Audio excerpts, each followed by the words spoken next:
everyone, welcome to Sanmargaha classes. Let us see question number 12 of the chapter Microorganisms, Friend and Foe. Where do microorganisms live? Okay, what is the meaning of microorganisms? These are the organisms.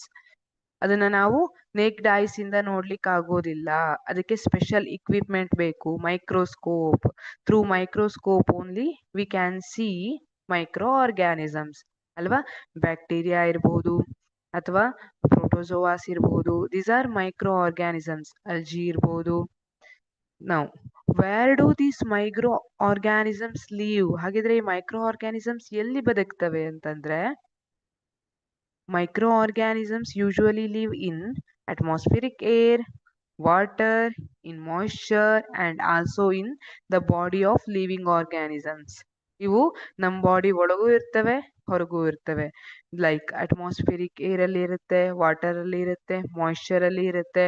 ಅದೇ ತರ cold areas ಅಲ್ಲಿ ಇರುತ್ತೆ, ice cold climate to hot springs ಇರುತ್ತೆ, and desert to marshy lands. ಎಲ್ಲ ಕಡೆ bacterias ಇರುತ್ತೆ, or sorry micro organisms ಇರುತ್ತೆ.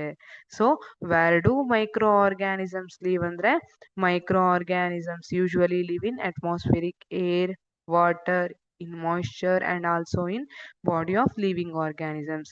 ನಮ್ಮ ಬಾಡಿ ಒಳಗಡೆ ಕೂಡ ಮೈಕ್ರೋ ಆರ್ಗ್ಯಾನಿಸಮ್ಸ್ ಇರುತ್ತೆ. ನಾವು ನೀರಲ್ಲಿ ನೋಡಿದ್ರು ಬೇಕಾದಷ್ಟು ಮೈಕ್ರೋ ಆರ್ಗ್ಯಾನಿಸಮ್ಸ್ ಸಿಗುತ್ತೆ. ನೀವು ಹಣ್ಣನ್ನ ತಗೊಂಡು ನೋಡಿದ್ರೆ ಅಲ್ಲಿ ಮೈಕ್ರೋ ಆರ್ಗ್ಯಾನಿಸಮ್ಸ್ ಇರುತ್ತೆ. ನೀವು ಚರಂಡಿ ನೀರು ನೋಡಿದ್ರೆ ಅಲ್ಲಿ ಮೈಕ್ರೋ ಆರ್ಗ್ಯಾನಿಸಮ್ಸ್ ಇರುತ್ತೆ. ಈ ತರ ಮೈಕ್ರೋ ಆರ್ಗ್ಯಾನಿಸಮ್ಸ್ ಏನಿದೆ ಎಲ್ಲ ಕಡೆನೂ ಇರುತ್ತೆ. Thank you.